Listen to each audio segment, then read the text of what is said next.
Сәлем, қазір біз тыныш әрі әдемі ертегі тыңдаймыз. Жайлы отырыс жасап, көздеріңді жұмсаң болады. Түлкі мен қасқыр. Ертеде қысы ұзақ әрі суық бір өлкеде орман ішінде түрлі аңдар өмір сүріпті. Сол орманда қулығымен танылған түлкі мен күшіне сенген бірақ әрдайым ойланып үлгермейтін қасқыр да тіршілік еткен екен. Қыс келгенде орман тып-тыныш болып, жердің бәрін қалың қар басыпты. Аңдарға азық табу күннен күнге қиындай түскен екен. Түлкі болса, әр істің амалын тауып, аш қалмай жүре беріпті. Ал қасқыр бірнеше күн қатарынан тамақ таппай, қатты ашығыпты. Бір күні қасқыр орман ішінде жүріп түлкіге жолығыпты. Ол ауыр күрсініп, мұңайған күйде тұрған екен. Түлкі оны көріп, жай ғана тіл қатқан екен. Сен бүгін өте ойлы көрінесің, не болды? Қасқыр басын төмен салып, баяу жауап беріпті. Қарным қатты ашты, орманда азық таппай жүрмін. Түлкі оны сабырмен тыңдап тұрып, аз ғана ойланыпты. Сосын жай дауыспен сөзін жалғаған екен.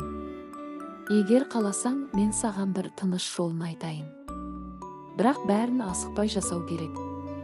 Қасқыр түлкіге сеніммен қарапты. Айтшы, қандай жол?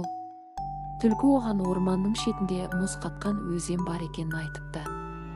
Сол өзенге түнде барсаң, мұздың ортасындағы ойыққа құйрығыңды салып отыру керек екенін түсіндіріпті. Егер сабырмен күтсең, балықтар өздері келіп жабысады деп сендірген екен. Қасқыр бұл сөзді тыңдап тұрып, сәл күмәнданғандай болыпты. Бірақ аштық оны тез шешім қабылдауға итермелепті. Егер солай болса, мен дәл қазір барып көрейін деп жауап беріпті. Түлкі оған тыныш қана ескертіпті. Асықпа, түнде бар. Ең бастысы, қозғалыссыз отыру керек. Түн түсіп, ай жарығы қар бетіне жайылып тұрған кезде қасқыр өзенге жетіпті.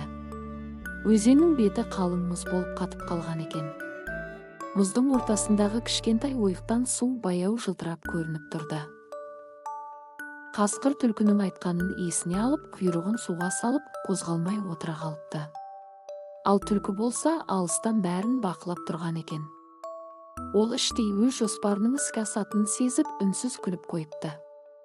Уақыт өткен сайын түн суыта түсіп, аяз күшейген екен.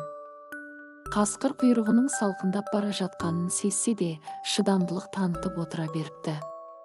Балықтар келіп қалар деген үмітпен ол орнынан қозғалмапты.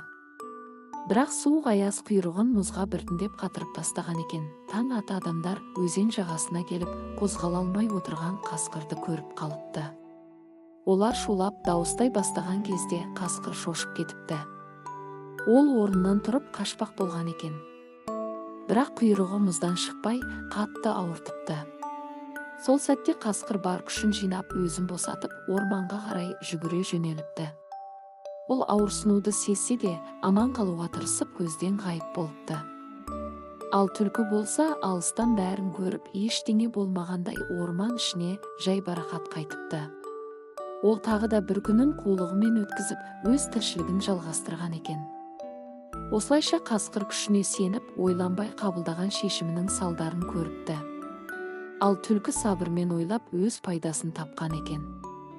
Бұл ертегі бізге әр істі асықпай, ойланып жасау керектігін еске салады. Сабыр мен ақыл адамды қателіктен сақтайды. Әр сөзге мән берген жан әрдайым дұрыс жолды табады. Арыстан мен тышқан. Ертеде кеңде тыныш бір орманда аңдардың патшасы арыстан өмір сүріпті. Ол күшті, айбатты болғанымен көбіне жалғыз жүруді ұнататын екен. Орман іші күндіз де, түнде де тыныш әрі жайлы болыпты. Бір күні арыстан үлкен ағаштың түбінде жатып демалып жатқан екен. Күн жылы, айнала тып-тыныш болыпты. Сол кезде кішкентай ғана тышқан жүгіріп жүріп, байқамай арыстанның үстімен өтіп кетіпті. Арыстан бірден оянып, тышқанды табанының астына басып қалыпты. Ол төмен қарап, кішкентай жануарға назар аударыпты. Сен мені ояттың деп жай ғана тіл қатты ол. Тышқан қатты қорқып кетсе де, дауысын бәсең ұстап сөйлепті. Кешіріңіз, мен байқамай қалдым. Мені босатыңызшы. Бір күні мен де сізге көмектесуім мүмкін. Арыстан бұл сөзге таң қалыпты. Ол кішкентай тышқанға қарап жымиғандай болыпты. Сен сияқты кішкентай жанмен сияқты үлкенге қалай көмектесесің деп сабырмен сұрапты. Тышқан үндемей төмен қарап тұрыпты. Әркімнің өз пайдасы бар деп тыныш қана жауап беріпті. Арыстан бұл сөзге ойланғандай болып, табанын көтеріпті де, тышқанды босатып жіберіпті. Жарайды, бара ғой деп айтқан екен ол. Күндер өтіп, бір күні арыстан аңшылардың құрған торына түсіп қалыпты. Ол бар күшін салып, тордан шығуға тырысса да, қалың жіптер қозғалтпай ұстап тұрыпты. Орман іші тыныш, ешкім көмектесе алмайтындай көрініпті. Сол сәтте алыстан кішкентай тышқанның дыбысы естіліпті.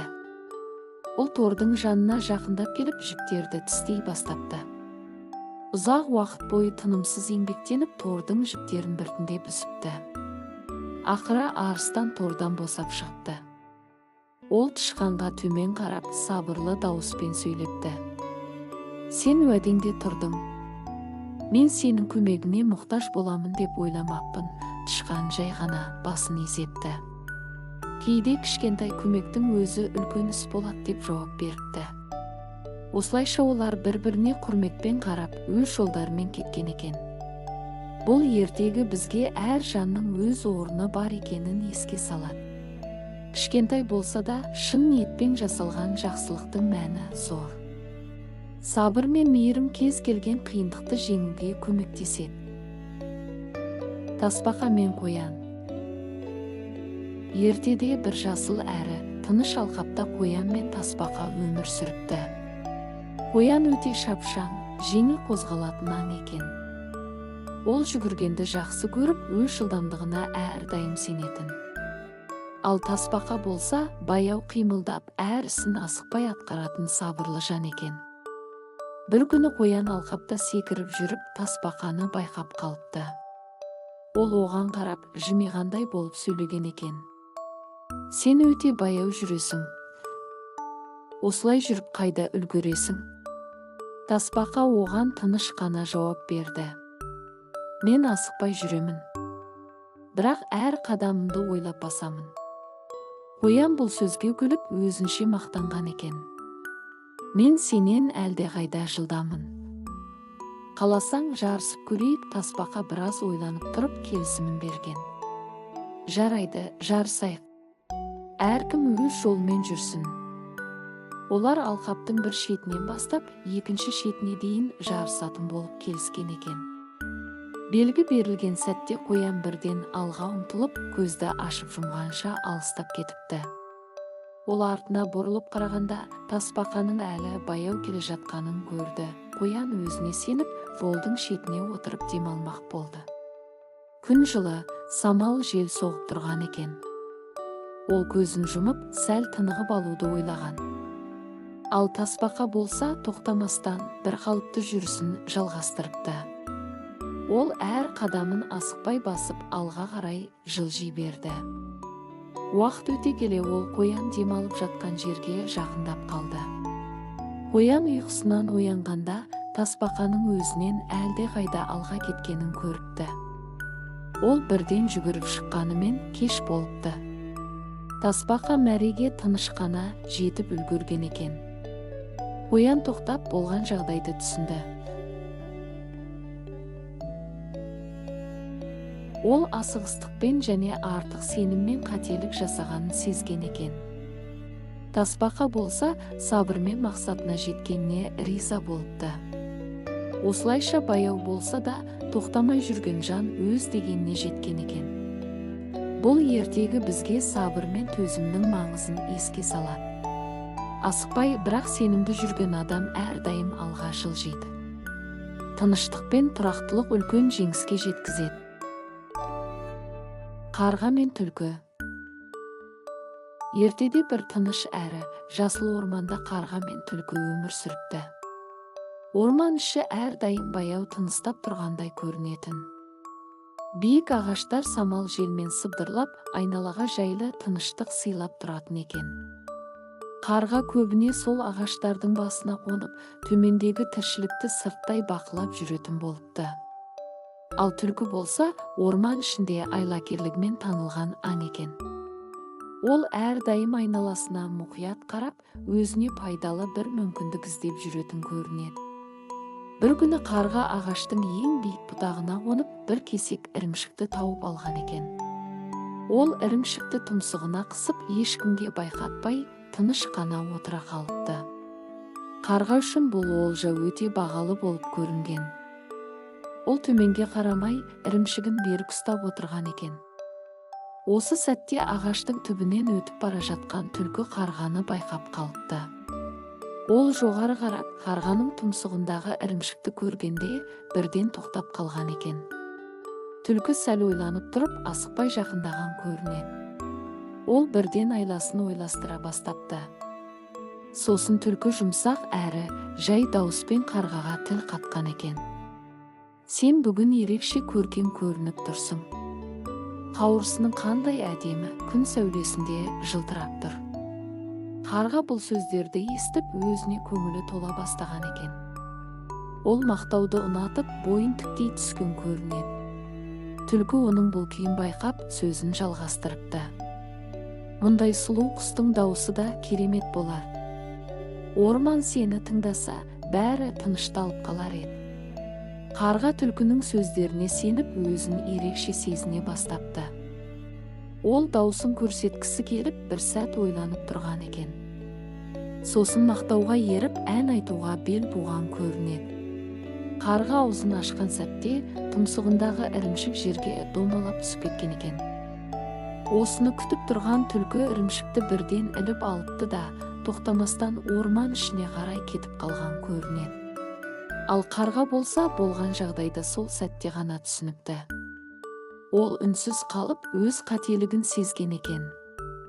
Мақтауға алданып, сақтықты ұмытқанын енді аңғарыпты.